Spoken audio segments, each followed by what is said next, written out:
For Sunday evening, right here in the city of Lagos. That's basically where the studio is located. So wherever it is you're listening to us from, please kindly go onto your radio set. It's 90.3 FM. That's basically where the frequency is. That's a dial. And obviously, we like to actually give you that virtual, distinction. So you can join us on YouTube. It's at 903 FM. So once you go on YouTube, type on the search bar VOP 903 FM and voila, you are actually live. All right. Good evening once again to you. On the political spotlight, we get to look at issues across Nigeria's political landscape and how these issues actually affects us on a daily. It's quite important for us to have these conversations because beyond just reading what we see, we try to intellectually edify ourselves on what these things we read mean, the story behind what is actually out there, and the conspiracy theories also involved. It's important for you to be cognizant of what is going on within your political environment. That way it makes you aware and you're able to make predictions. One of the things we also try to do here is to bring some of these inanities or anomalies within our political landscape to light. And obviously the relevant persons who are within, several administrations or who occupy several political offices are able to implement some of the recommendations or criticism that we actually talk about right here. Also on the political spotlight, we'll bring in personalities of interest who gets to give us their own professional perspective or possibly their own academic perspective or their experience with some of these issues that we discuss here on the political spotlight. I have a very interesting guest today. She's a female. She's awesome. She's amazing. She's wonderful. You can call her an Amazon, but she'll be joining us very soon on the program. She's my guest on the political spotlight this evening, where obviously we look at some of these very sensitive issues. The first thing I want us to talk about today on the political spotlight is concerning the activities and the modus operandi of the Economic and Financial Crimes Commission. It is quite unfortunate because there have been cries and clamors on several occasions as to how the EFCC conducts its activity when it goes on these unnamed raids or unannounced raids within premises of people either in their offices or in their residences. We've heard complaints on so many occasions on how they do this massive arrest. Now, sometimes this technique works because it doesn't give these supposed individuals, as these Yahoo boys, the opportunity to escape or to call anybody or flush whatever evidence that they have within their possession.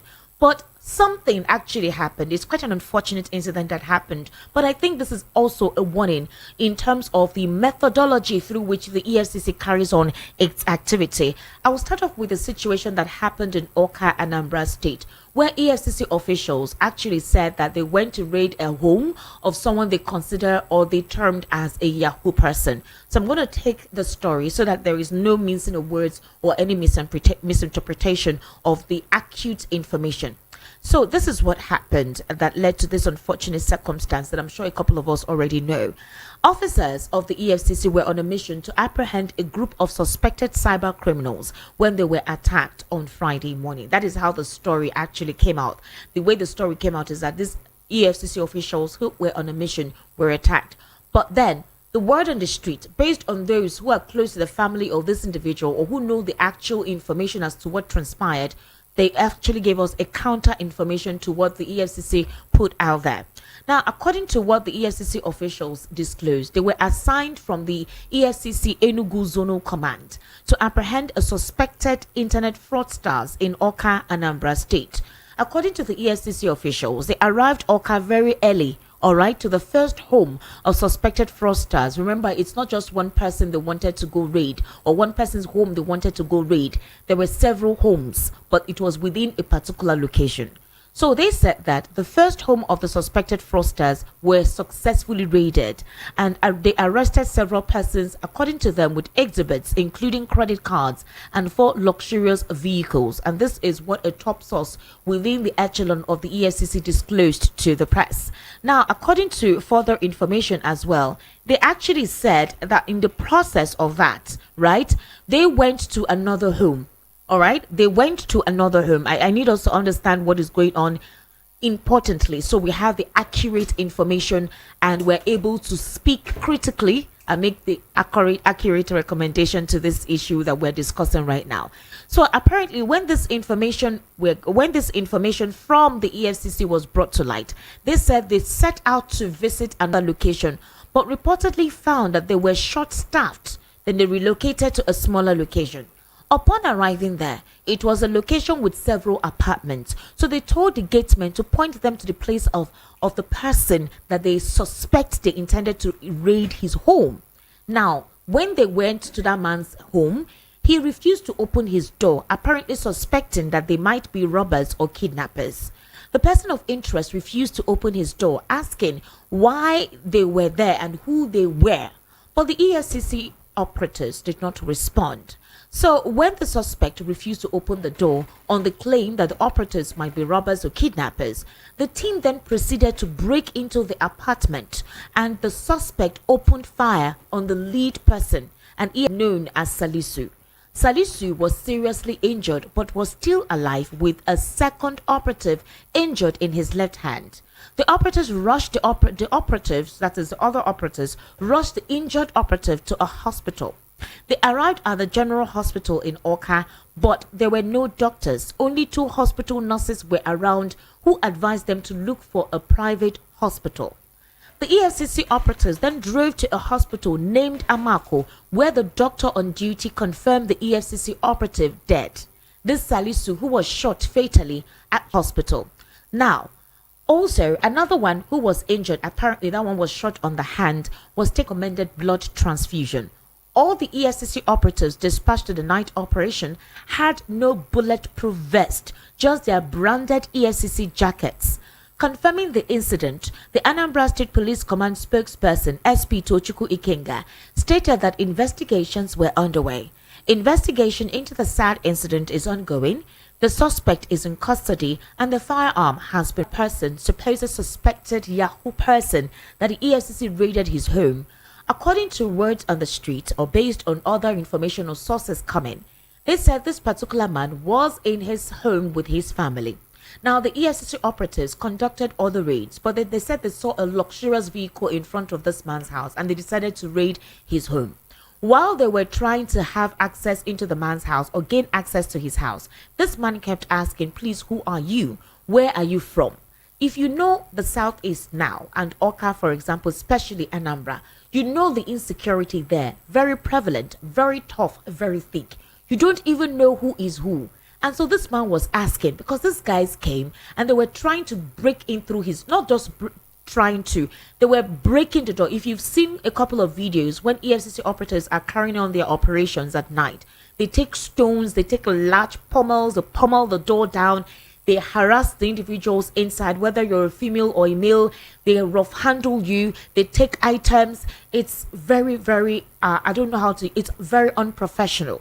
Now, I also want you guys to recall that when this thing became inconsistent and a couple of persons lost their lives in the process, because at the end of the day, some of these individuals that they arrest or apprehend in this operation are usually innocent. The EFCC chair, Olukoyede, now want that these sting operations, this night carriage of their operations should be stopped.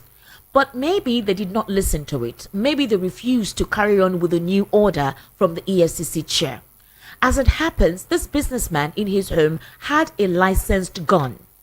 It was with this licensed gun he used to shoot the first EFCC operative, who gained access immediately to his home, and then shot the second person on the hand. Meanwhile, this man had called the police. It was while the police arrived. When the police arrived at the premises of this suspected Yahoo person, I don't want to call him a boy because he was at home with his family. When the police operatives arrived at his home, they also thought that the EFCC operatives were armed robbers. They were also about to start shooting. It was then the EFCC operatives now disclosed that they are EFCC operatives and they are here to carry out an operation. They are on a mission. That was when everything now went bonkers. This man who owns the gun, and obviously the gun is licensed, has been taken into custody. Unfortunately, an official of the EFCC, who is supposed to get married next week, has lost his life in the process. Now, the question a lot of Nigerians are asking is, should anyone pity the EFCC official who has passed on? The modus operandi of the EFCC, is that the right way to go about it? Also, what does the law state when it comes to apprehending suspects? Suspects who have not been confirmed by any court of jurisdiction that they are indeed guilty. Now, let me also give you another instance. You know Yahaya Bello, the former Kogi state governor. Has been accused of more than 100 billion naira corrupt practices or malfeasance. EFCC invited this man first. I'm sure you all saw the live press conference that Olukoyede carried out. In that live press conference, Yahaya Bello was invited at first. A letter was written to him to come to the EFCC office for questioning. Yahaya Bello refused to come to the office. Eventually, the EFCC operatives went to his residence. When they went to Yahaya Bello's residence, obviously they were there en masse.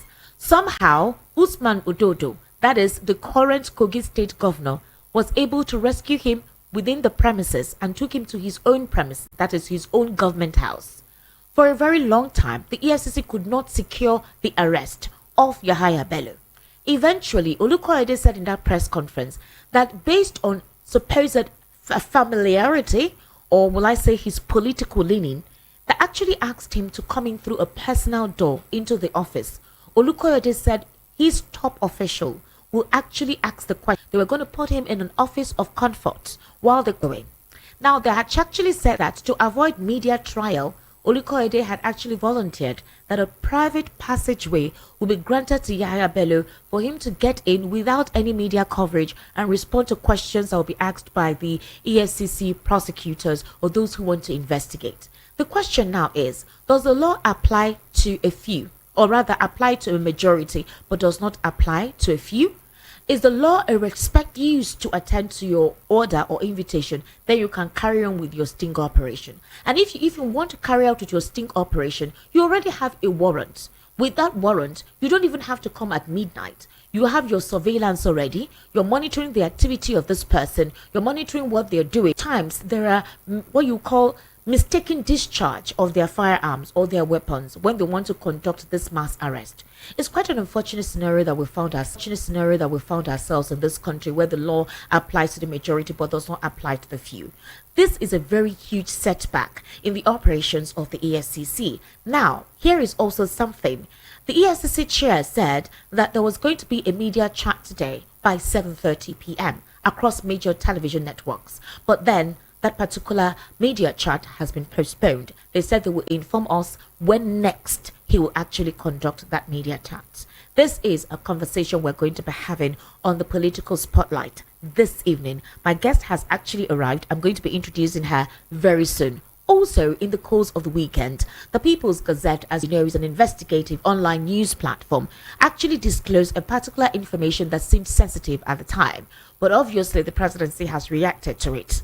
Apparently, former Nigerian President Muhammadu Buhari, according to the People's Gazette, was dragged before a court in Paris, where he took the witness stand in an arbitration proceeding over a federal power held his appearance. Now, I want us to know that this particular arbitration too, they're also going to give their testimony. When this information came out on the People's Gazette about this particular project, apparently, former President Muhammadu Buhari is being accused of withholding about $200 million in payments previously approved for the project, which was to be launched in conjunction with a Chinese consortium. Court filings show former Attorney General Abubakar Malami communicated the decision to truncate the agreement to Mr. Adesanya at Mambila Power on April 22, 2020. So Mr. Adesanya protested the action against his company. Nigerian authorities sought to arrest him and charge him with bribery and economic sabotage. He denied the allegations and proceeded to arbitration. Mr. Adesanya was also forced to defend himself against EFCC's decision to declare him wanted in Nigerian courts. He was charged alongside Olu Agunloye, a former power minister under former President Obasanjo. Now, when that particular information went viral, according to the People's Gazette, they tried to contact the presidency for them to react to this particular information, but they were not being able to be communicated to. They couldn't respond, they didn't pick their calls, and so they published the content. Well, when this particular story went viral, the presidency on Saturday now denied that the reports making the rounds about the former president being forced to any Nigerian, to any arbitration whatsoever is untrue. According to Bayo Nanuga on Saturday evening, when the particular story or news went viral, this is what he said. All right, the attention of the presidency has been drawn to some fake news on some social media about an arbitration proceeding in Paris to which the Nigerian government is a party.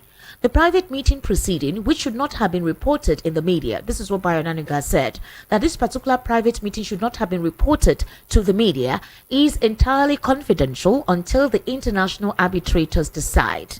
While respecting the confidentiality of the proceeding, we wish to state categorically that President Bola Ahmed Tinubu has not forced anyone to testify or to refrain from testifying against Nigeria. All the eminent Nigerians involved in Nigeria's defense are doing so willingly and out of sheer patriotism and conviction. President Tinubu and the entire country are grateful to them. That's what Bayo Nanuga responded. Now, the question a lot of Nigerians had issues with Bayo Nanuga's response is, or was, why did you not respond when the People's Gazette tried to contact you guys? Whenever such stories come up, the first thing these investigative online news platforms or even journalists do is to contact any spokesperson of the presidency to either affirm or counter any of the stories or reports. It's very simple to say, okay, you know what, we will get back to you. Do not publish this story. Just give us a time frame and we will respond. But most times they don't respond. But when this story goes viral, the kind of thing is implicating or debrands the administration, and then they are swift in responding. Secondly, what is the fear about the fact that maybe former President Muhammadu Buhari was forced? Because that was the only thing that he really wanted to clarify, that the former president wasn't forced but willingly went on his own, all right, to respond to the questions that will be posed at him. Now, another thing that was said is the fact that the arbitration proceeding is not commencing but until Monday. However, the People's Gazette said that Buhari was grilled for so long on Saturday and the grilling will continue today. So would the People's Gazette present and publish something that is untrue, especially when they have their supposed sources that they cannot name because it's an investigative platform? The reason why a couple of persons may believe this story is that, if you will recall, I think was it not last month, there was also an exclusive, right, on the People's Gazette concerning the president paying U.S. lobbyists $2.7 million to help burnish his image and destroy any drug dealing certificate forgery scandal. The idea is to clean up his image. Well, since that particular story came out and went viral, the presidency did not react, they did not counter, neither did they affirm. So why did you decide to respond to this particular one so swiftly? That's basically why a lot of Nigerians are wondering what could be more in this story, or what is it they're not telling us. And if the People's Gazette had not published this information, there's a possibility that this particular arbitration proceeding would not have been let out in the media. All right, I already told you that my guest is in the studio, and obviously, Madam Pinto, good evening, Happy New Year to you. Thank you for joining me today. Good evening, Esther. Please come closer to the mic. Thank you for having me once again. I'm so happy. I'm so happy to have you here. Thank you very much. Madam Pinto, please officially introduce yourself to us. My name is Lolo Nneka Chimezie. I'm the president of Igbo Women Assembly. No, thank you so much for joining us. You're welcome. Lolo, let's first of all start off. What exactly is the situation in Anambra State that has become so heated right now? There are a lot of conspiracy theories surrounding what is going on in that particular region. I traveled. Okay. I traveled on the 22nd and I came back on the 8th of January. Okay. I think the whole insecurity in the southeast and Anambra in particular is being blown out of proportion. You think so? Yes. I mean, I'm coming from there. The media is not doing us any good by, I don't know if they're paying the media to destroy the economy of southeast, to raise, to put fear in the people from the southeast. A lot of people traveled. I mean, the crimes in the southeast is also something you can find in the southwest or in the north. We've had where people are killed, where you see people carrying human heads in the southwest and stuff like that. I mean, it's not being reported. Southwest is not meant to look as if there is a a kind of special insecurity. There is, sir. It become very frequent, especially within Ogun State. No, exactly. But we see it as normal crime that are being committed by criminals, and all the security agents need to do is to go after this criminal. There's no fear or tension like built around it, like it is being built around the South. So I think the media are not reporting it very, very well. They are rather putting a lot of fears in the lives of the people. I'm not saying that crimes is not going on there, but the way it's being reported as if people should just run away from that region. It's not inhabitable, it's not safe. I mean, we're coming out, it's not as if every day on the street you see these things happen, but once in a while it do happen. And again, also, I must say that most of these crimes is the security forces also are very much involved in this insecurity. I can assure you, Esther, if you go to Southeast, you have this sense of, peace all over the place. But whenever you come across the security forces, the police, the military, you can see what EFCC did. Most of these tensions is caused by the military and the security forces. That we are helpless. There's nothing. So you're saying that some of the stories we are seeing, especially about the latest one now, where a young lady who is a banker was kidnapped. The family paid money to the kidnappers, but they killed her. They dumped her on the road. We saw pictures, we saw videos. We also heard of a particular media mogul who owns a radio and television station who was almost killed by the military agents along that axis, if not for the fact that the head of the unit decided to contact the DSS, and that confirmation, otherwise they would have been killed on the spot. Exactly. Massive kidnappings, killings, unwarranted killings, and there's even a bounty on those who actually, the last killing that happened, there's a bounty on their head. There is now a special operation unit or security unit by Governor Chukwuma Soludo. All right. So if it was not as intense as you say, then why are these measures to curtail it? Now, within the people, there is peace. You are walking on the street, you are not seeing mean-looking guys. You see everybody that came home to celebrate, that want to visit relatives. If you enter the vehicle, there is peace. You go on the street, there is peace everywhere. All right. Now, look at what happened to this television and radio station owner.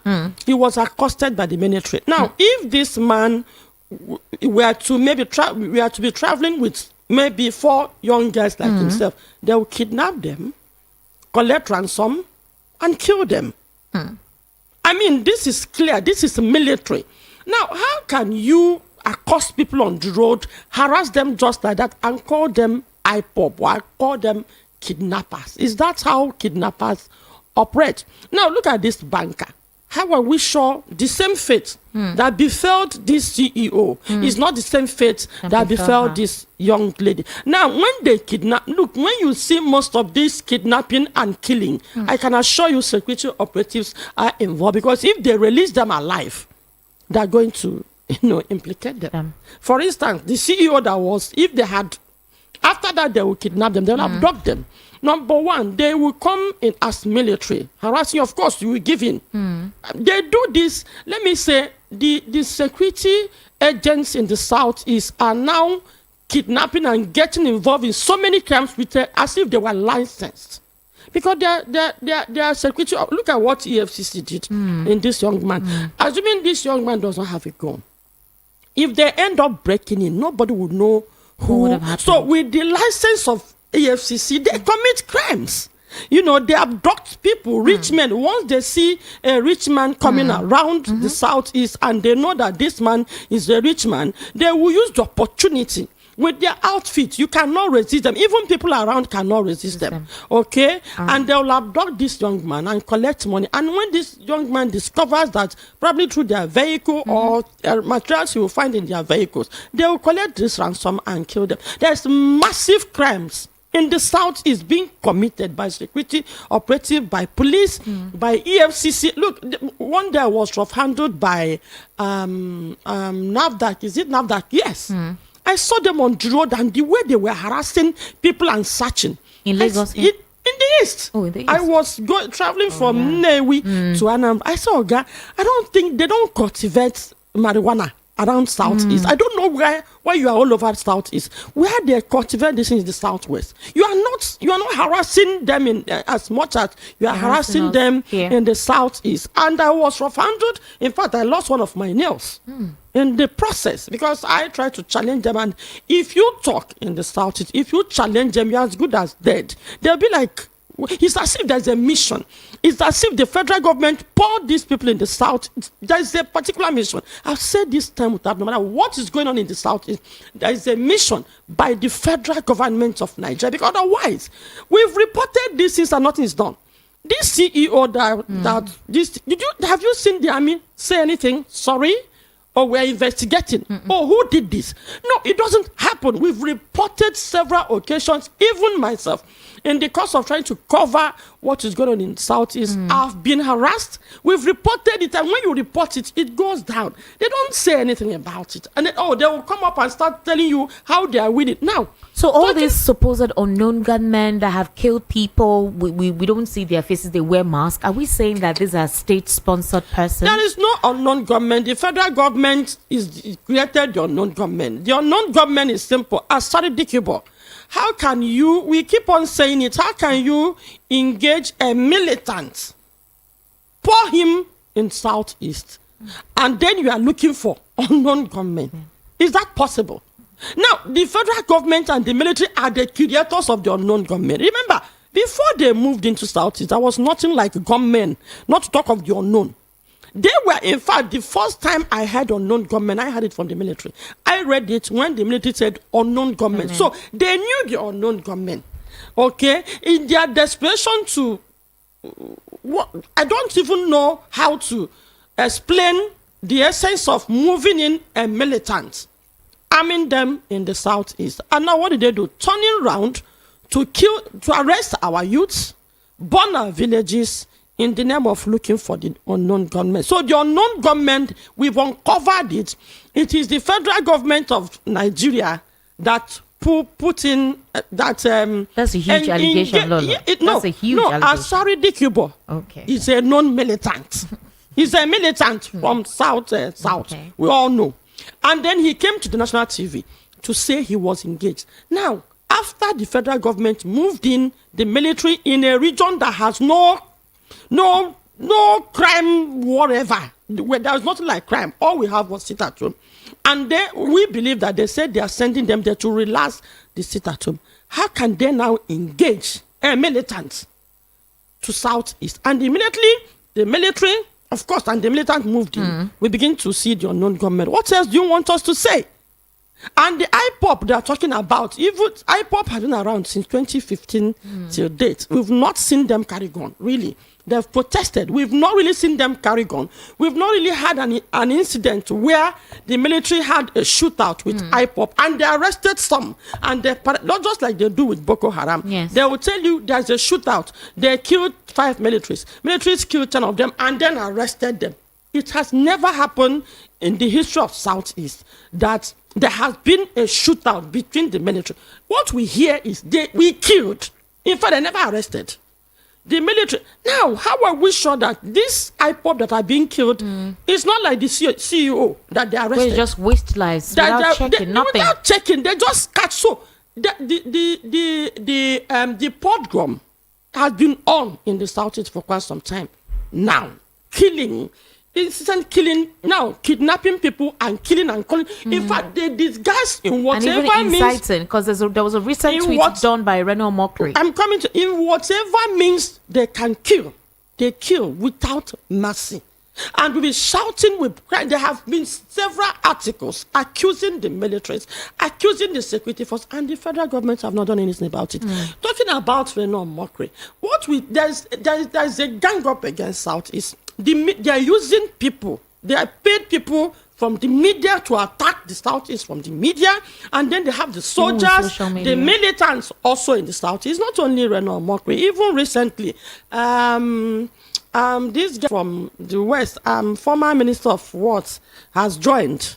Fani Kayode has also joined, where he's trying to analyze the coup plotters. And he said 98% of the coup plotters are from the southeast. But that's not true. That's not true. In fact, if I can mention the names of the coup plotters, we have about 7 Igbo, 7 Igbo, then 5 Yoruba people, and then about 5 from the north, and then about some from the Major Midwest. Chukuma Kaduna Nzogu, Igbo. No Yoruba was killed. But all Easterners, Midwest, and then the East were killed. And now these same people that we believe released that statement are now resurrecting it with also 4 statements. How does out of 20, how does 7 make up 98% of 20? It's even basically 14. 7, the top guys were like 14 or something. 7 is not even up to 50% of 20. I have the names. It's about 20 names, the coup plotters. Only 7. And then talking about the coup, Igbos have no business even conducting coup. If you look The coup was closely, as a result of nepotism, corruption, and all. Those, I had a testimony of a frontline soldier. Okay, now, if you ask me, I think there is a plan against the Southeast.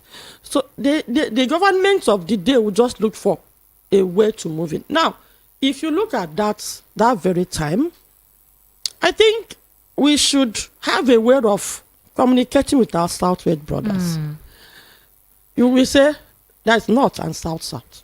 When Buhari was in power, at least there was nepotism, but he carried all the North along. Yes. Now, this is the South. What is happening? Only Southwest. They are not carrying the rest of the South along. And now that brings the question of the war. How come after the war, nobody from the West was killed? Even though we have about 5 of them. Who named it Igbo coup?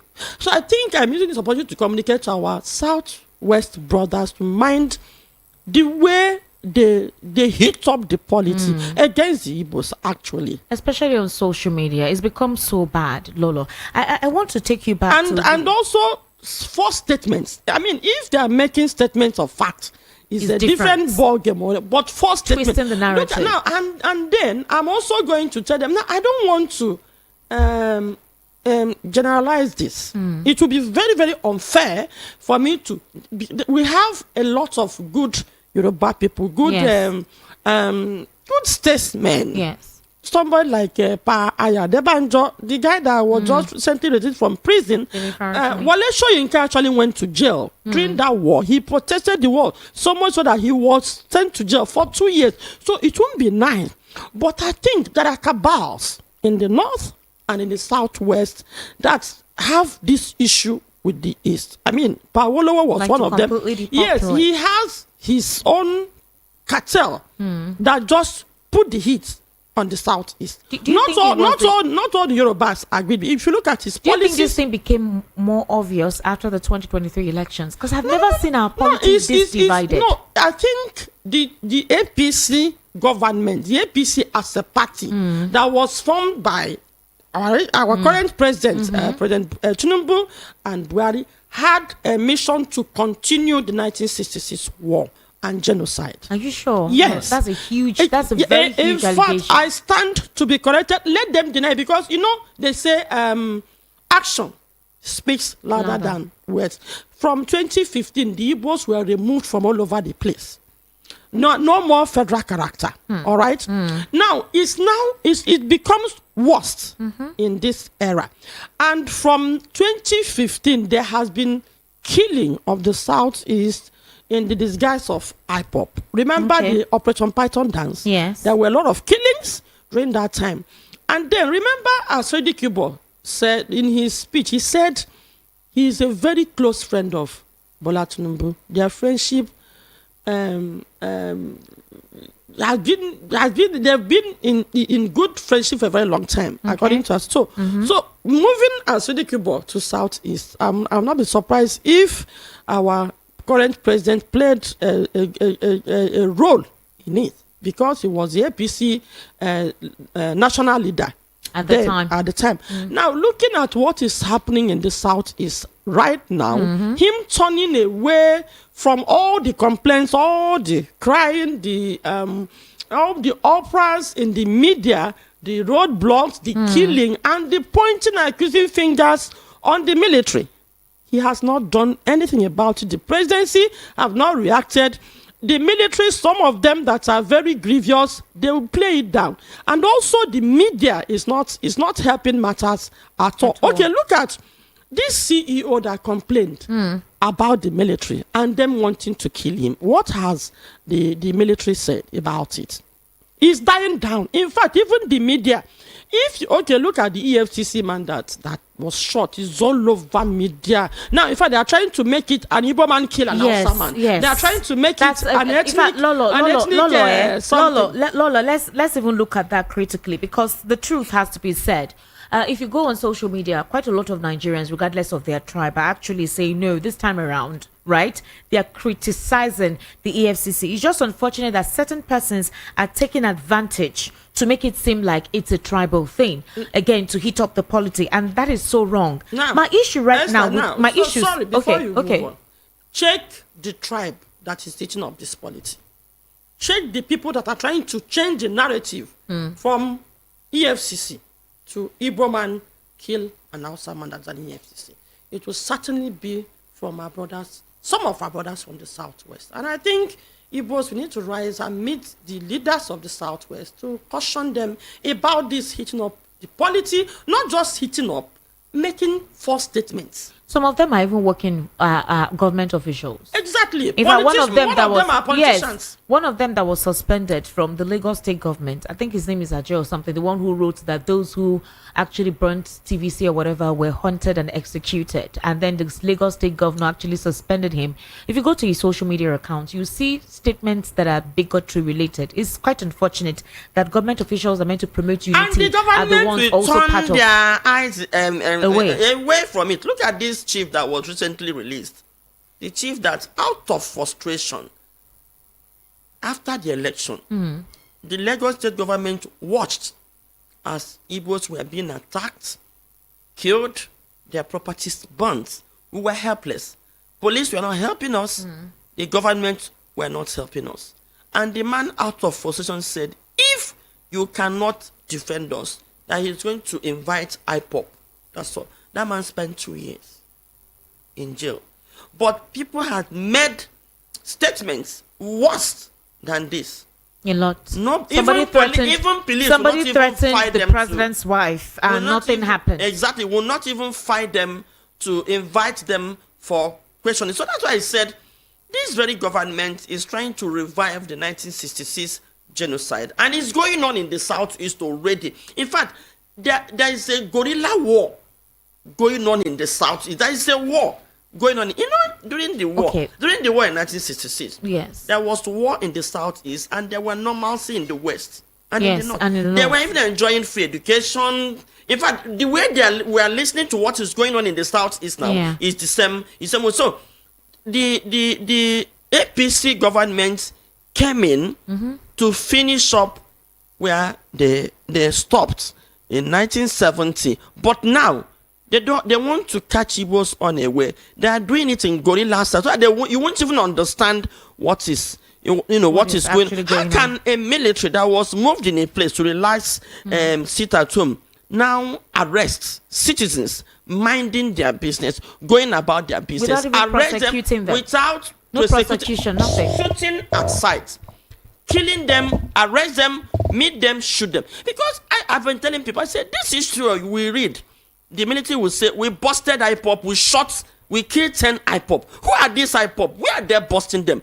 The CEO is one of those they are busting. And probably the banker. In such incidents, you will not see videos. Exactly. The banker that was shot and we saw her corpse is also one of them. And so many people that were missing. So there was no insecurity in the Southeast, I assure you.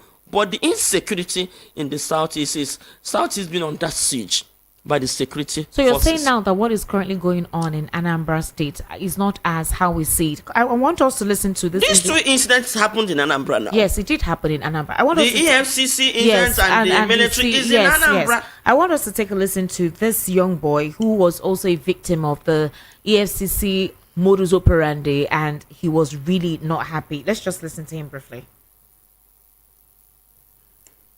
I barely emotional or something. EFCC came to this house. I was not around. It was my brother and his friend that was there around. I traveled.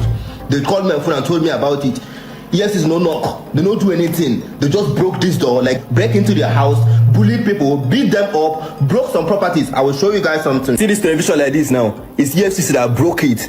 Like they broke it and beat the people up. People that were here, they beat them up. Like they destroyed. They were just doing like armed robbers.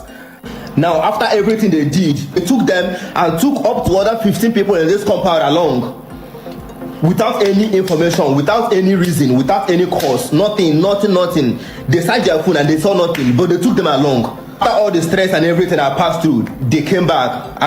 Now, yesterday armed robbers, they penetrated this house and they operated exactly like EFCC. Like the way EFCC did it. They broke this door, entered this house, surrendered everybody and took everything. Like they raided this house.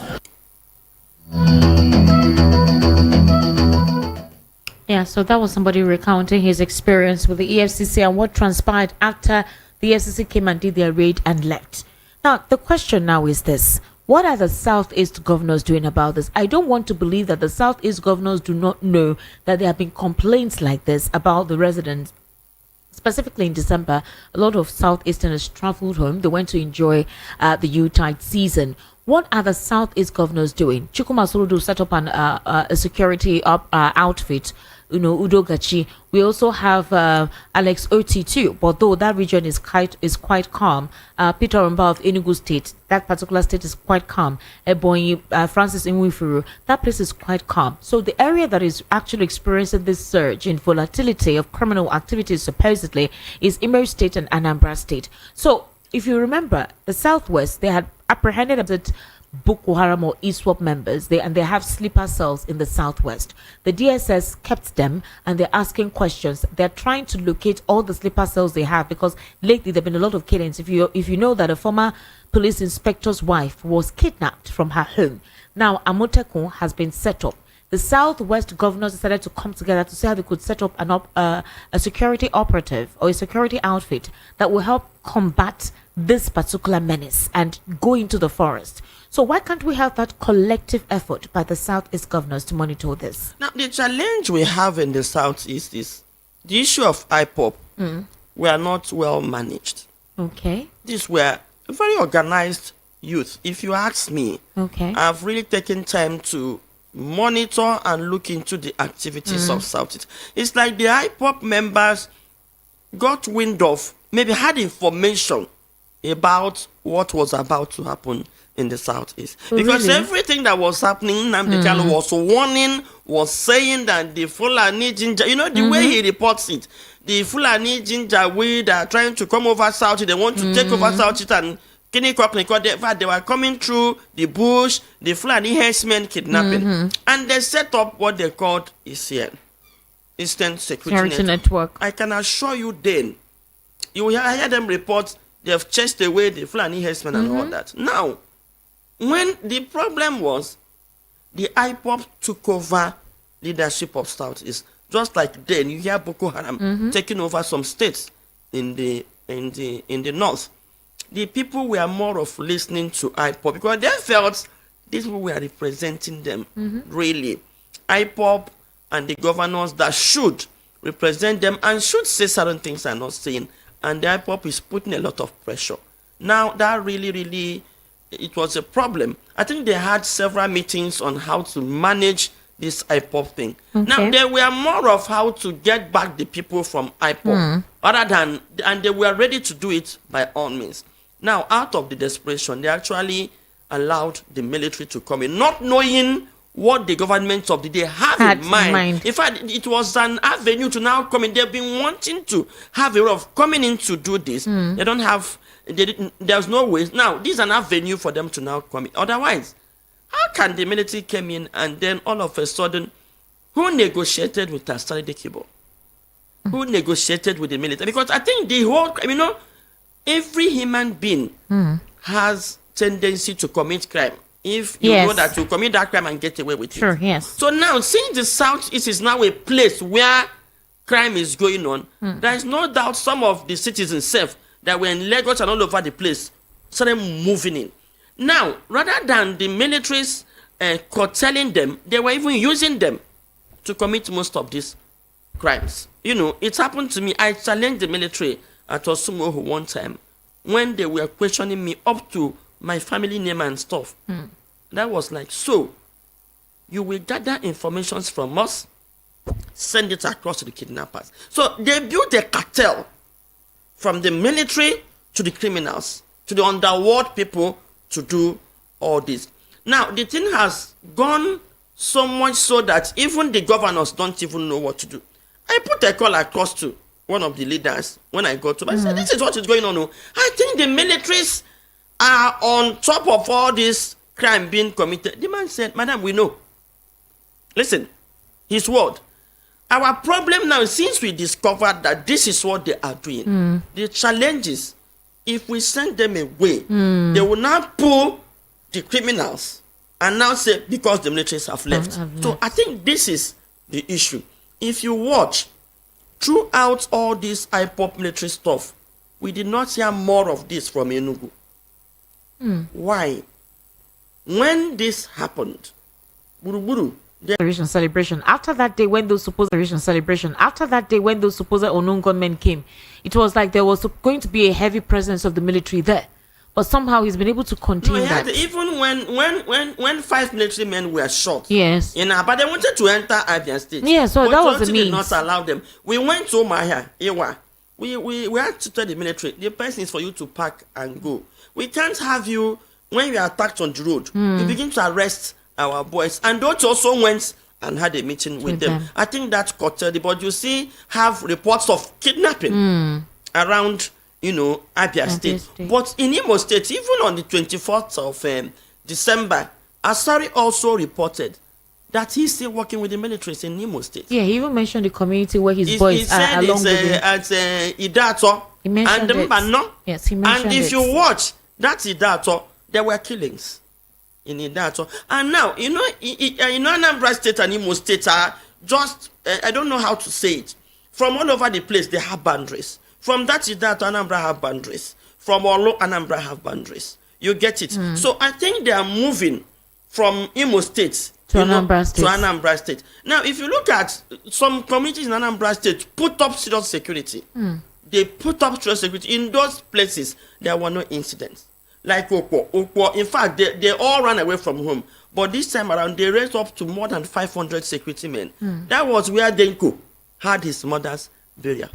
He's from Okwo. Yeah, because it was peaceful. We saw the footage. They contributed money and raised over 500 securities. So I think I would suggest and advise most of these communities raise security. Don't just raise out. Contribute good money. Raise securities of the indigenes of the place. Because if you raise security of the indigenes, they'll be able to identify people. Because you can't who is who and who is a stranger. You cannot bring somebody from Bayelsa to come and guide you. It's not possible. So I think majorly, what is happening in the Southeast is a creation of the federal government of Nigeria. They can't escape it because there have been so many incidents of military activities, and the government have not said anything about it. Some of these accusations, the militaries have not said anything about it. So how can you be saying you are shooting? You are shooting. No, the military has said something. The military blamed it actually on IPOB. The chief of defense staff, Christopher Musa, was the one that made that statement via a television interview. He said most of the crimes ongoing is by IPOB, although IPOB distanced itself at the time. They distanced themselves from the activities of Simon Ekpa, but the chief of defense staff insists that it is the activities of IPOB. And then they ask questions about the frisking that takes place along the routes when you're going to the southeast, because I remember I watched that interview, and they said that frisking has helped save a lot of lives. So on several occasions, they've caught some of them with weaponry and all whatnot. This is the reportage you were talking about, where facts are misrepresented. But at the end of the day, it takes the effort of the governors to come together and do something about it. So are they overwhelmed? Are they underwhelmed? Are they confused? Is it that they don't know what to do? What are they afraid of? Okay, Esther, I'll tell you what. We've had several occasions where people are being attacked, not up to 5 minutes drive from military checkpoints. Now, if people run back to the military to report them, they'll be like, and so? They don't go. We've had these reports of if you call military or police in the southeast, that something is going on. In fact, police now are responding. The military will not respond to you.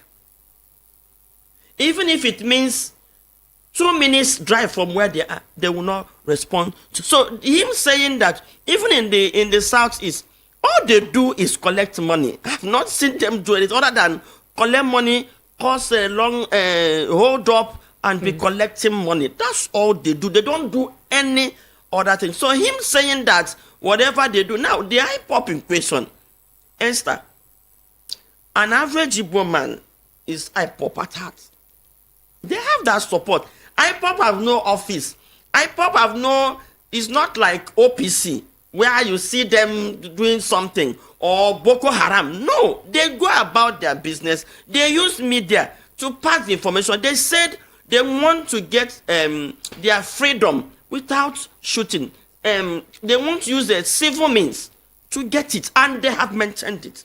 So if army is telling you that they have a shootout, where did they see this IPOB? Where are these shootouts going on? Oh, okay, if you see anybody, did you just accord them and they tell you we are IPOB? How do you know? How do you even, let the military tell us how they identify this IPOB? How do you identify them? They don't have checkpoints. If you are moving from Olo to Ihiala, the checkpoint you see is a Bubago. Those Bubago are not Igbos. Yeah, they are not Igbos. Who are they then? They are acidic bossmen.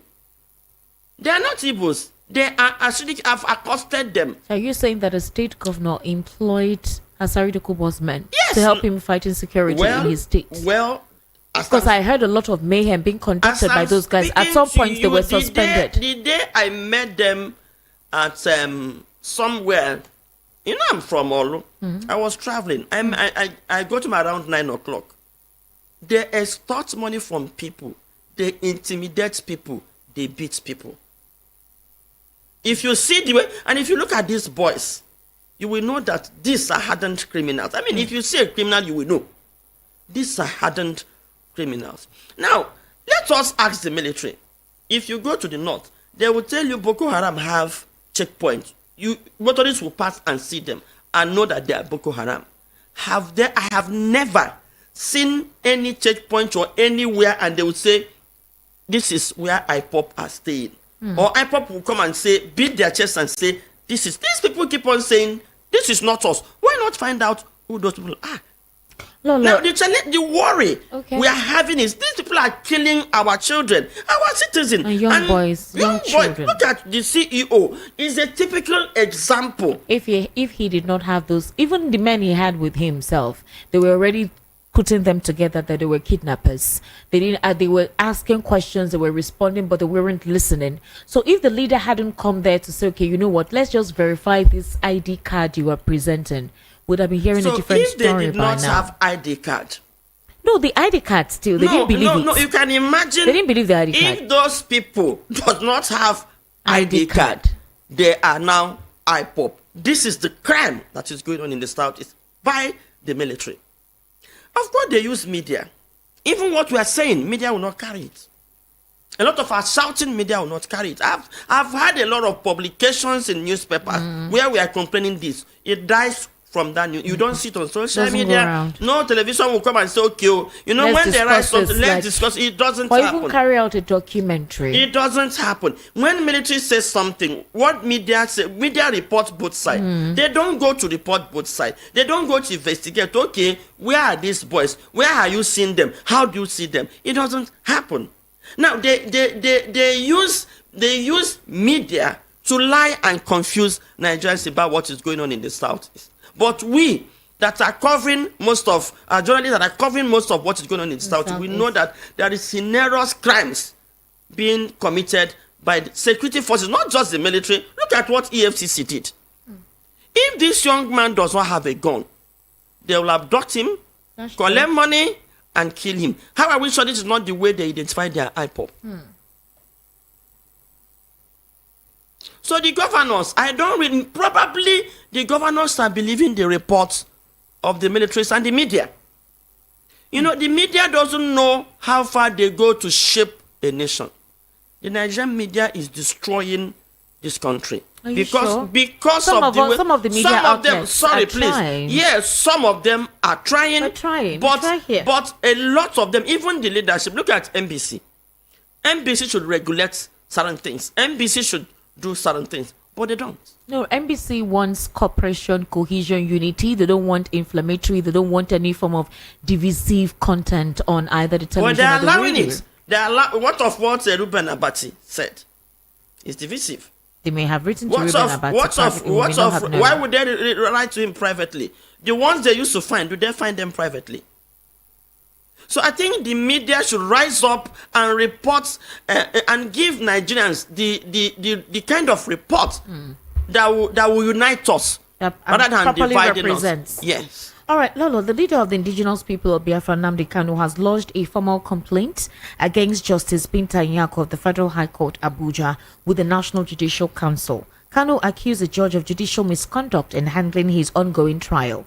The petition was made available to journalists on Saturday by Aloy Ejimako, and it was addressed to the Chief Justice of Nigeria, who also serves as NJC chairman.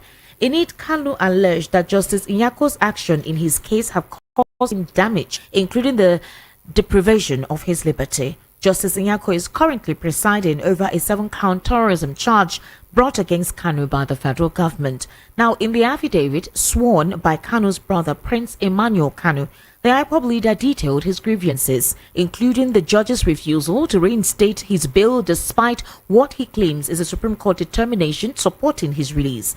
Kanu also recalled how he applied for transfer from the DSS custody because of the restrictions being placed on him by the DSS with regard to his constitutional right of access to his counsel. The secret police allegedly eavesdropping on his conversation with his counsel and seizure of his legal documents. Now, Kanu also stated that this needs to stop. He also accused the judge of disregarding constitutional provisions and the rule of law, describing her actions as a violation of his fundamental rights. He also called on the NJC to take disciplinary action against Justice Nyako, asserting that her conduct amounts to judicial fraud and a failure to adhere to constitutional and legal standards. Do you think with all of this write-up, anything will be listened to? Because the last time his trial was supposed to commence, and Nnamdi Kanu said no, it cannot commence. The prosecutor actually said they needed to fix the date for the continuation of his trial. Nnamdi Kanu said no because Justice Binta Nyako had recused herself. The first time that he asked that she be recused herself, she actually did. But the the head of the justice said no, that case should be reverted to her, probably because she's the one who actually knows how that case has been from the onset. This is Nnamdi Kanu again reinstating that he needs disciplinary action conducted on her, that he doesn't trust her to preside over his case. So are we going to see him remain in custody for as long as possible? Would his plea be adhered to? Or is it not his right if he says he wants another judge to actually preside over his case?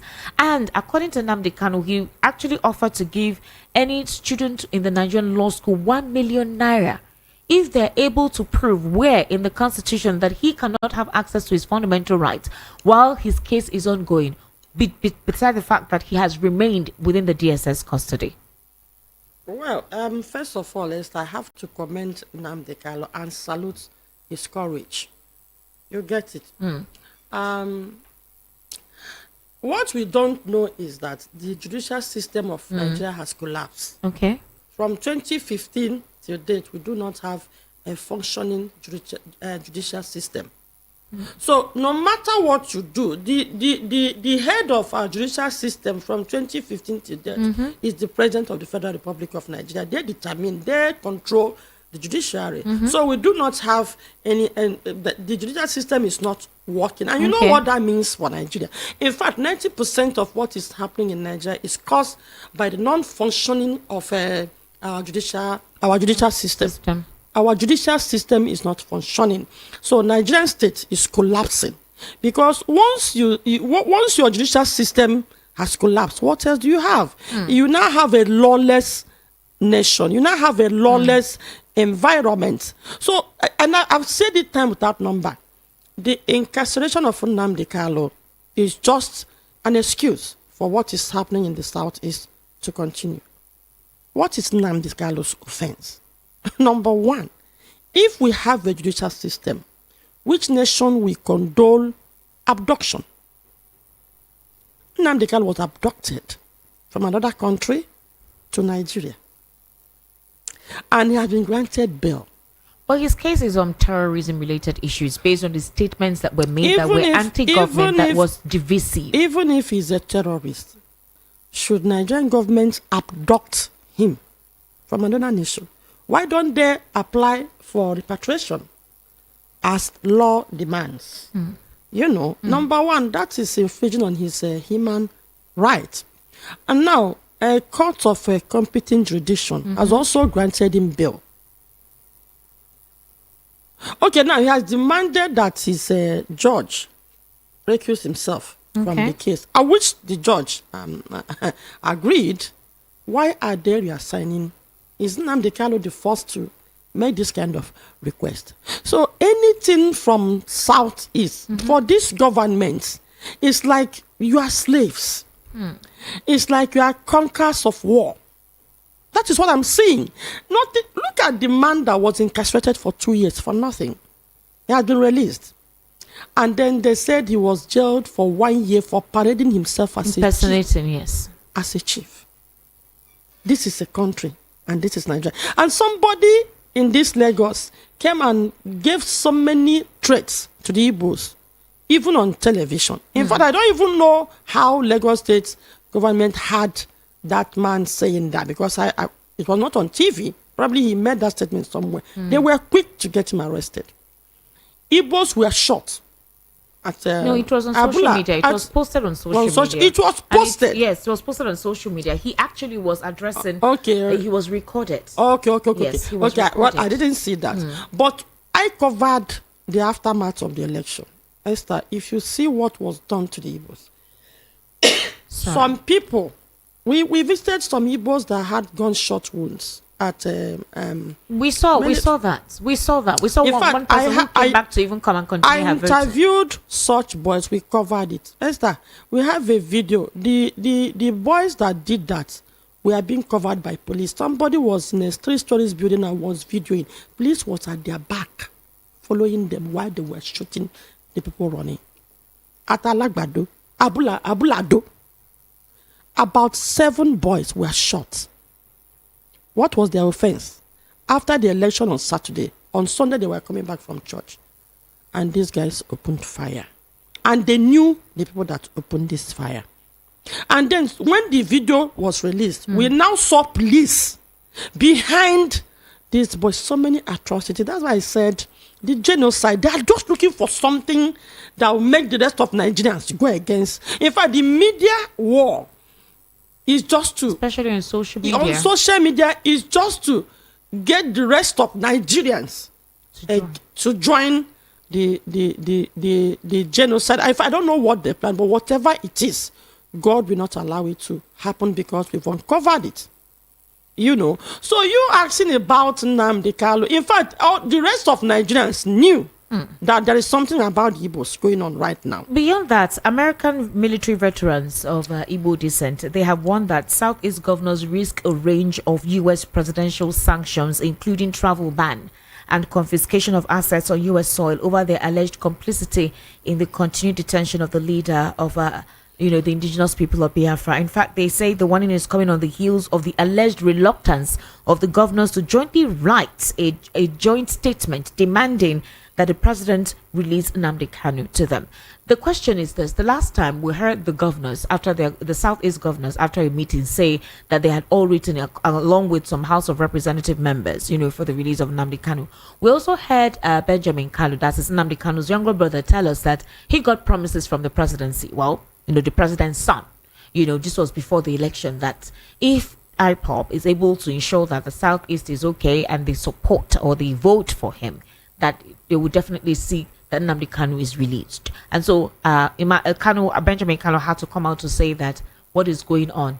Sheyi Tinubu promised me that the father actually sanctioned this meeting, meaning that with the permission of the dad. So the conversation they had was basically him speaking with President Bola Ahmed Tinubu, and that nothing has happened. Well, Benjamin Kalu too, Deputy Speaker of the House of Representatives, has come out to tell us that Nnamdi Kanu are certain that he'll be released. But what is going on? If trial is not continuing, if he's saying he wants Justice Binta Nyako to recuse herself, then what exactly is going on? Why the circle? Why the roundabout? Well, Esther. And is this right up in a complete what do you call it, implicating the Southeast governors or being involved in his continued incarceration? Well, I'm also going to use this opportunity to join my voice in pleading with them to at least do something. At least do something about the release of Nnamdi Kanu. And they should also understand that they are represented certain people, and they should also listen to the voices of those that they are representing. And these are the reason why it's as if the Southeasterners are not, respecting or following the governor, because sometimes it's as if they're not even, listening to the voices of, those that they are leading. Now, I know that for some time they have done something, at least I've read. I didn't follow them to the meeting. I've read several occasions where so many Igbo leaders during President Buhari's regime, so many Igbo leaders have gone, to plead. No, I don't really want us to always fight ourselves and blame ourselves. Does the governors need to write the president before he should do the right thing? Number one question. Number two question, is the president. So it's confirming presidential pardon. It's confirming, yes, it's confirming that the president is in charge of the judiciary. Look at America. The president of America was convicted. They didn't need any anybody, governor to write any letter for the judiciary to do the right thing. So we should learn how to blame people and stop blaming ourselves. They have a way of setting the Southeasterners against each other, pointing and accusing fingers on ourselves. Well, let's look inwards. Is that unity there? Because it's a major question to be discussed. If, for example, we had this prevailing insecurity in the Southeast, we were expecting that the governors will come together and fight it out. Let it not be that some regions are okay and some regions are not okay, and then speak with one voice in the release of Nnamdi Kanu. Some of these leaders don't want it. They say that he's the one that caused the insecurity in the Southeast. They say he was a radical and a very stubborn child or whatever who did not listen to the voice of his elders, despite talks that he should calm down. But now that it seems like this, what would you recommend for Southeasterners to do, for the Nigerian government to do? And this perceived incitement from certain regions or certain persons against the Southeast, how soon should the federal government react to this? Because I was expecting them to react to this. I think the South, we should learn how to join forces to fight those that are fighting us. Take the case of Dele Farotimi, for instance. Did the Yoruba governors write the president for Dele to be released? You get it? Did the Yoruba governors get involved? We shouldn't be calling the governors or blaming them. And some people will say the governors told the president to. It doesn't happen in a country because there's an institution that is in charge of that. That the president shouldn't even influence what they do. So as long as I'm concerned, those holding Nnamdi Kanu is the Nigerian judiciary, not the president, not the governors. Okay. If I'm a governor in the Southeast, to be honest with you, I might not want Nnamdi Kanu to be released. Okay. It's a matter of interest. You get it? These people are feeling that if Nnamdi come, the people listens to Nnamdi more. They don't listen to naturally, human beings are selfish. They want to rule in peace and live in peace. Now, if the governors should get involved in everything, that is to still that still affirms my accusing the judiciary of not being independent. Okay. You get it? So the presidency or the governors has nothing to do with Nnamdi Kanu's incarceration. Nnamdi Kanu's incarceration is solely on the judiciary. So they should do their job. Nigerians should learn how to hold people responsible. You get it? Yeah. So the judiciary are responsible for holding. Now, if they are now accusing the president, or if we now start accusing the presidency or the governor, that means our judicial system has collapsed. If a governor in Imo State can effect the detention of somebody, so what is the judge doing there? So it's better we scrap the judicial system and then hand it over to the governors and the press, so we know who to hold responsible. So as long as I'm concerned, I'm not going to put this thing. And number one, the Southeast governors did not abduct Nnamdi Kanu from Kenya. They did not. The federal government of Nigeria abducted Nnamdi Kanu, brought him to Nigeria, took him to court. The court even granted him bail. Now, when court grants you bail, what do? You release. Now, if the DSS or the police refuse to release him, the judge can jail whoever is in charge of, has the power to even jail the IGP or whoever is in charge of the DSS. So for me, why we are facing all this bullshit is because our judicial system has collapsed, and the Nigerians should rise and hold them responsible. I can no longer ask Tinubu to release Nnamdi Kanu because he is not in charge of discharging cases in Nigeria. The judiciary is in charge of discharging cases in Nigeria and should take responsibility for whatever. Well, they feel that his influence will facilitate the process, because if you leave it to the Attorney General of the Federation, it may not be so. Concerning the fact that some of the statements that were made by Nnamdi Kanu that is even keeping him in detention is against current President Bola Ahmed Tinubu, when some instructions were given for, certain things, especially with the president's properties. All right, Lolo, let's take some calls. I know that a lot of persons want to react to what was discussed today on the political spotlight. And I would implore you, don't call the old number. Call 080-3692-9933. 080-3692-9933.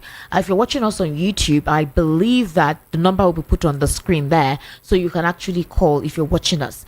080-3692-9933. And the WhatsApp number is 0817-1756-338. All right.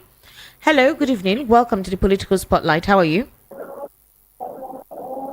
Hello, good evening. How are you?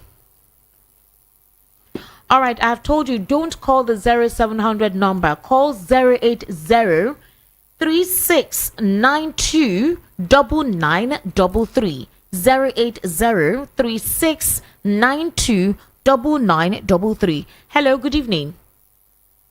Hello, sir. Good evening. Good evening, sir. How are you? Hello, good evening. I can hear you. Go ahead, please. What's your name? Hello, can you hear me? All right, that means you called the 0700 number. Please call 080-3692-9933. Once you call that, I think you'll be clear. You can hear me while I can also hear you. Hello, good evening. Hello, good evening. Good evening, how are you? What's your name, please? Hello? What is your name? Good evening. I've told you, please call 080-3692-9933. 080-3692-9933. All right. Hello, good evening. How are you? Hello? Good evening. How are you? Hello? I think I'm going to take more of the WhatsApp messages now. So please send WhatsApp messages on 0817-1756-338. I've told you to call 080-3692-9933. And if you happen to call the 0700 number, go ahead and talk. You may not hear me, but I can hear you. It's very simple. Please, let's just listen before we start dialing. Okay? Hello. Good evening. Hello. Hello, good evening. Good evening. How are you? Yes, sir, good evening. Good evening. I can hear you. How are you? Hello, good evening. Hi. Can you hear me, ma? Please, I can hear you. Go ahead and speak. This is the number you called, I called. Please, I can hear you. Go ahead and speak. Good evening, ma. Okay. Please, when you call, just go ahead and speak. I beg you. Make a no tire. Hello. Hello. Turn down your radio, please. Turn down the volume completely. Thank you. I can hear. You have not turned down the volume of your radio. Can you turn it down completely? Can you hear me now? Yes, I can hear you. Please, what's your name and your location? Good evening. My name is Pastor Andrew. Your name is? Pastor Andrew calling you from Ezibu. All right, Pastor Andrew, please project, open your mouth and speak. I Thank want you. to commend you and that lady Thank you. for the good work you are doing. Please, tell that woman not to be discouraged. So, go ahead, because what instrument, they're using him to do petty jobs. Understand me? These people, once an Igbo man say something, now you don't become terrorist. Now, I'm on it like a terrorist to them. Now, I can't say terrorist to them. Everybody who wants to say no for what they are doing, you have become terrorist. They are the one that is terrorist, you. They are the ones sponsoring terrorists. They are the one adopting. But they are we shouting, they will kill you and they are be shouting, they are be crying. You're making unfounded allegations. You're saying that they're the ones sponsoring. Please do not. I am sorry, you can't say that. You can't say that because they haven't come out to make such a statement, please. They haven't come out here to make such a statement. Okay? It's promotion they didn't to us. Nothing. All right. Thank you very much. Thank you. Lolo, are we going to say that some persons are not actually guilty of some of the crimes being perpetrated, and if they are apprehended by security operatives along that axis?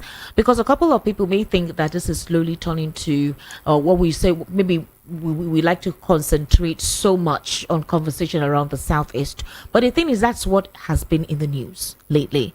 Is either you hear one incident that happened in Anambra. If it's not Anambra, it's Imo State. Every day you see it. You get updates too about Nnamdi Kanu's trial, because that particular case is all over.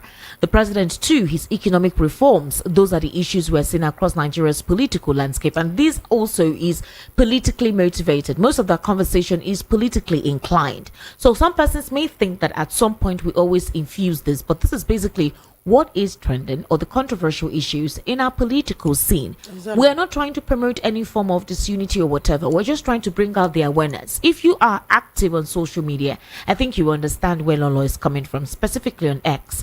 Every conversation now has gone ethnic. Every conversation now has gone tribal. It has become so bad, and it's targeted towards a particular ethnic group. It's a different thing if it's across board. And a particular ethnic group is sponsoring it. That's our worry. And the question now is, what are the operatives, the security operatives, what are they doing about it? If you have spokespersons of the president also infusing or making statements like those who caused the, the End SARS protest or the End Bad Governance protest, you say they're obedience or they're Peter Obi's followers, or you say it was Peter Obi that. So where is your fact? And those that were the front line of that protest were not even obedience, neither were they Southeasterners. Most of them are Southwesterners. Even the lawyers that were there, they are all from the Southwest. So what is the purpose of engineering that kind of divisive statements? What is the intent?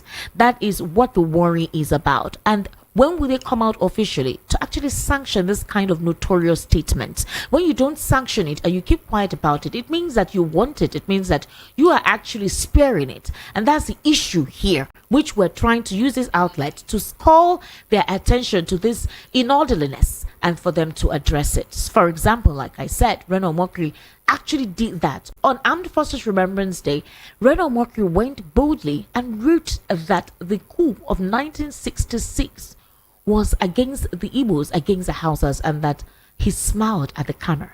Who tweets that? Who writes that at such a very sensitive and there's day? Somebody from his own side that was involved in the coup. No, Major Zogu is actually from his side. It's from his region. Major Zogu is Igbo. Let us even agree that he's Igbo.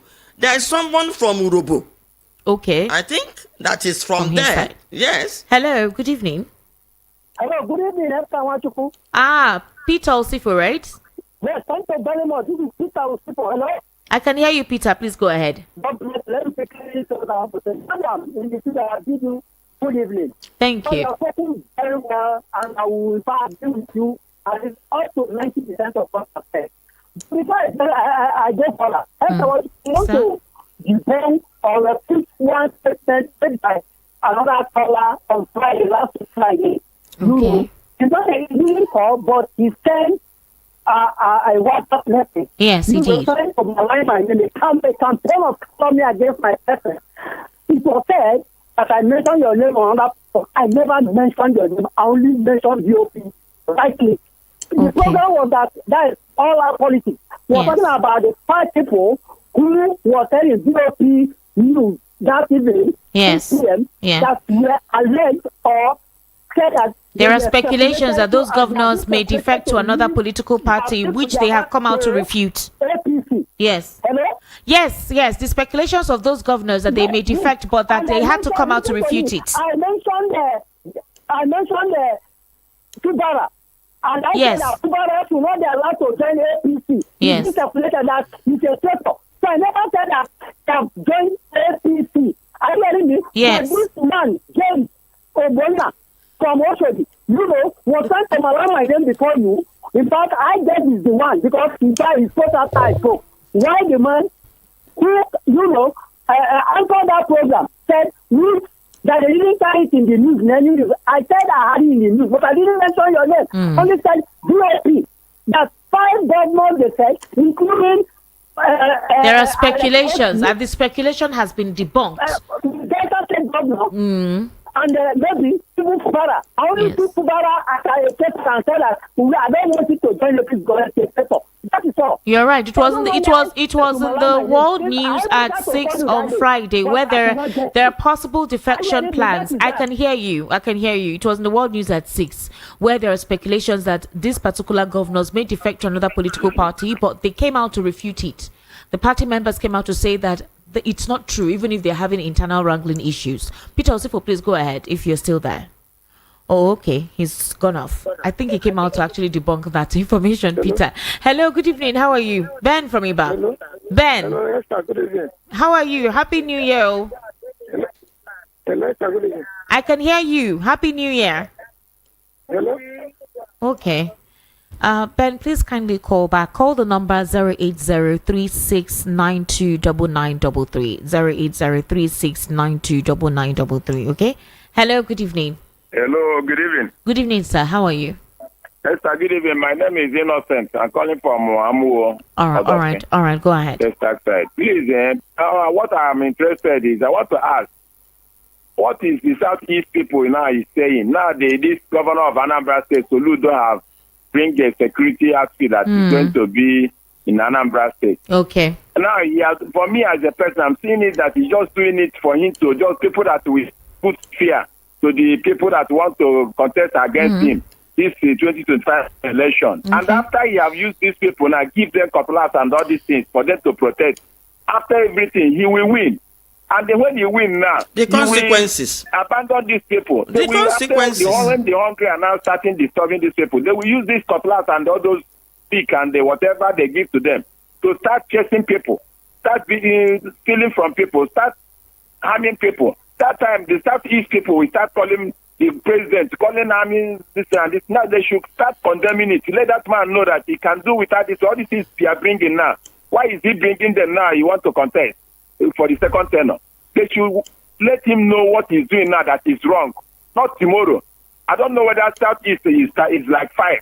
There is people that they are afraid to talk to, and there is ones that they are not afraid to talk to. Let everybody be equal. All right, thank you. That's where we can get Southeast working. Thank you very much. Thank you. All right. 08036929933. 08036929933. Hello, good evening. How are you? Hello, good evening. How are you? This person is just breathing on their earpiece.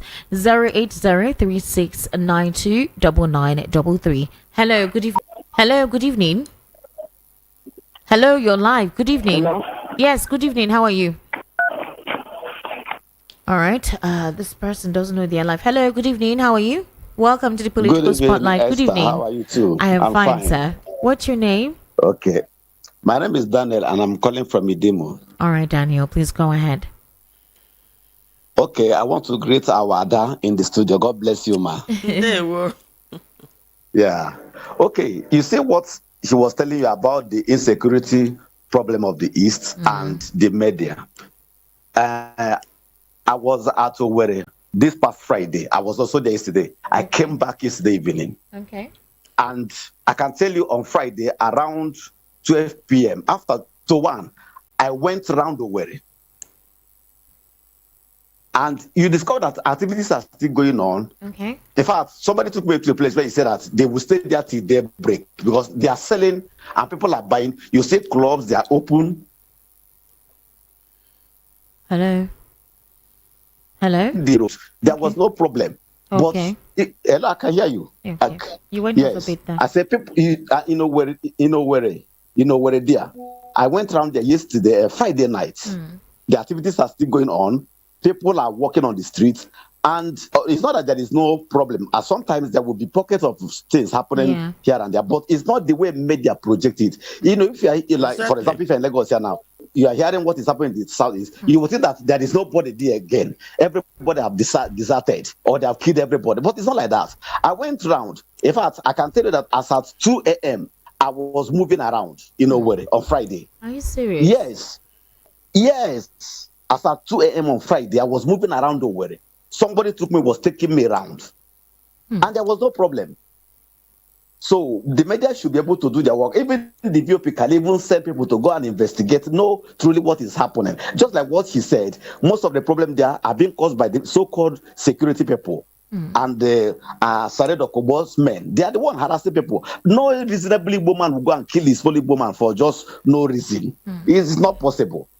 Esther, right. God bless you, my sister. Thank you for your wonderful job. We appreciate you. Yeah, thank you. All right. Yes. Hello, good evening. How are you? Hello, good evening. How are you? Hello. All right, kindly call back. Let me take some messages. Please just hold on. I need to take messages, okay? Esther, thank you. Igbo and the Southeasterners will continue to suffer persecution in Nigeria, and that is because the future prospects of this nation lies in them. I can tell you for free, there's nothing anyone can do about it. Udom now, course, calm down. Calm down. You cannot be giving that kind of projection. Esther, out of 7 people bearing Igbo sounding names, 5 were from the then Midwest region, now the present day Edo and Delta states. Okay, all right. This is from Okay Ifedi. All right, Okay Ifedi. This person says, okay, who will say the Nigerian criminal justice system is not real or fiction? Okay, you did not tell us your name. Kindly put your name next time. Happy Sunday, Esther, Lolo Chimezi, and VOP family. The whole security problem in the South is started with the Supreme Court declaration. Okay, let me respond to this call. Hello, good evening. How are you? Hello, Esther. Good evening. Good evening, C2, right? Yes, my sister. And another one again. The history that they took away from Nigerian curriculum is the worst thing that ever happened to them. They have returned it. They have returned it. They have returned it. It's been returned. Red Omokri does not even know that he has a brother who participated in that coup from his own tribe. They know. He was paid. They know. He knows. Yes, he was paid agent. He was paid agent. But let me tell my people that. Yes, but he claimed that he's educated. Let me tell our people that live in America.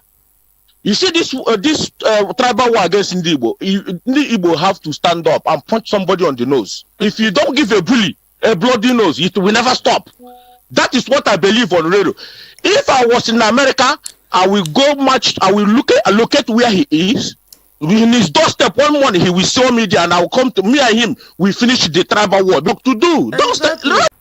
Yes, I want to come. Good to you. Good evening. Harassing passengers coming there to board vehicles to their various destinations are claiming to be Biafra fighters. That's the reason why people like Asari Dokubo is using his men to cause mayhem in the southeast. So Nigerian government should look at it again, and most importantly, release Nnamdi Kanu. Chemere from Agbara. Well done, Chemere. Good evening, my sister. We're all deceiving one another in this country. It's never designed to be one. Sheyi Cots from Tere. Sheyi Cots, we have to work together to be one. Hi, good evening. My name is Chinwe Chinwe Otito, I really love the woman you invited. She's not just brilliant, she's intelligent. She's this war that didn't start in the year 1996. It took a lot of time and it took years of provocation. That's what it's going on. The Nigerian government and the governor should know what they're doing. This generation is a different breed entirely. Our own Ojukwu said a country doesn't go to war since, but Nigeria is definitely going to start this. I'm coming from the east too. I school there and southeast is so peaceful. So therefore, the militaries are in charge of the chaos going on there. Wow. All right, good evening, Esther Machkwa, Madam Pinto. My name is Dennis from Abulegba. Honestly, the way EFCC carried away their duties is very wrong. I don't pity one of them. Oh, please do. It's not good to lose lives in that manner. Good evening, Esther. I commend you and your guest. Please, we need to know how to hold the judiciary in charge of MNK's release responsible and accountable, even in other cases. Patrick from Isolo. Good evening, Esther and Madam Pinto. God bless you multiple times. Madam Pinto and Igbo Women Assembly. I'm still surprised that the name of the media mogul and the military that almost killed him has not been revealed by social media till tomorrow. Imagine if he was eventually killed, they would tell us his name and say it was IPOB that killed him, and the news would be on every social media and television stations and newspapers. EFCC should invite people after investigation. Stop breaking into people's homes just the way criminals and kidnappers used to break into people's house, cause people, because people must defend themselves. From Chief Udo. All right, Chief Udo, well done. Good evening, Esther. I am tired though I'm not Igbo, but the attack on the southeast is glaring. Can you ask what is the way forward? Because they don't want them to leave, because they don't want them to leave Nigeria. They don't want peace or even want the Igbos to rule Nigeria. What is the way forward? All right, thank you so much. Esther and Lolo Nemeka, good evening. Lolo, God bless you and your family. Charles from Festac. All right, good evening. The truth about insecurity in southeastern Nigeria is that the federal government can't exonerate themselves from it. They actually want that region to be destabilized for their own selfish interests, plus hatred for the people from that region. The Igbos too aren't that united because of division in political thinking. Umusu Paul from Aguda Surilere. Wow, Esther, right? When I thought about your guest earlier today and you brought her to the show, greetings to her. The new wave of terrorism might start from the southwest because in the ports and cooking, with notorious ingredients like hardcore tribalism and hatred against a tribe and overlooking of atrocities committed by indigents and relative indigents of the state, religious intolerance, and the recent conversations about Sharia. It's a pity that the elders of the states and politicians are feeling the situation that will later consume them when the senseless youth of the region finally put a touch to it. Okay, good evening, Esther and Madam Pinto. If Igbos keep pretending that Nigeria is one country, they are only deceiving themselves. The sooner we gradually relocate our investment, the better for us. Bonsoir, Esther Wachiku. Bonsoir, Big Mama Lolo Pinto. Lolo, may God Almighty continue protecting you now and forever in Jesus' name. Amen. Everybody here in Benin Republic are listening your message, and because of your message, one man has brought 4 cartons of... Sorry. Sorry for that snot. All right, Lolo, please, what's in a sentence? What's your final take? We need to wrap up. Tubechiku is here to apprehend me. All right, sir, ma. Well, I have to encourage my people to always report. Okay. And again, always raise alarm. Each time, I don't think we should be afraid of this security operative. In fact, if not that life is lost, I must applaud the man that defended himself. And I advise more Igbo people to go and get licensed gun to defend themselves.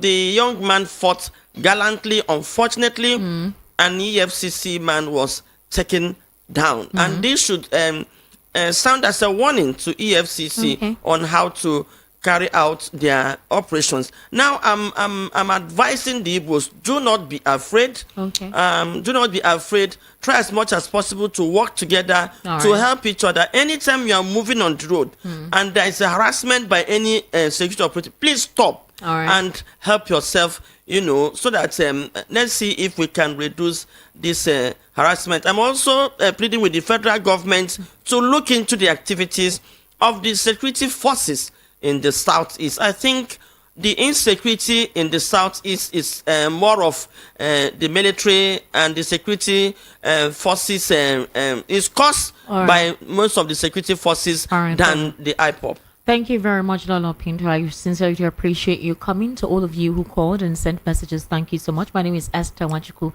Good evening and thank you for staying with us.